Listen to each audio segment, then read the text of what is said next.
దేశభక్తి ఎస్పెషల్లీ భారతదేశం పట్ల జాతీయ భావంలో నెంబర్ 1 ఎవరన్నా ఉంటే రాజ్నాథ్ సింగ్ మరొకసారి తేల్చి చెప్పారు. పాక్ ఆక్రమిత కాశ్మీర్ ముమ్మాటికి మనదే, అంత మాత్రాన పీఓకేని బలవంతంగా ఆక్రమించాల్సిన అవసరం లేదు.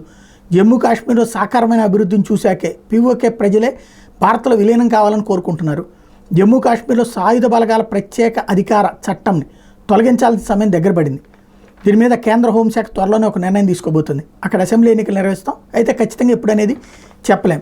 లేకపోతే తూర్పు లడాఖ్లో చైనా భారత్ జవాన్ల ఘర్షణ తర్వాత నెలకొన్న ఉద్రిక్తతను సద్దుమణిగేలా చేసేందుకు చర్చల ప్రక్రియ సానుకూల వాతావరణం కొనసాగుతుంది. సమస్యకు పరిష్కారం లభిస్తుందని భారత్ నమ్మకం పెట్టుకుంది. చైనా కూడా అదే నమ్మకంతో చర్చలకు ముందుకు వచ్చింది.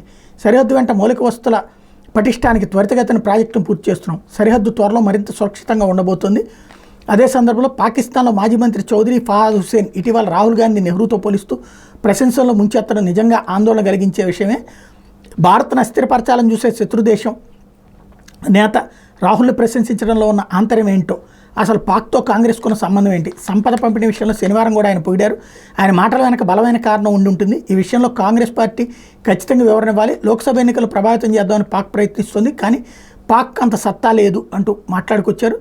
రాహుల్ గాంధీలో ఫైర్ లేదు అన్నటువంటి చెప్పుకొచ్చారు.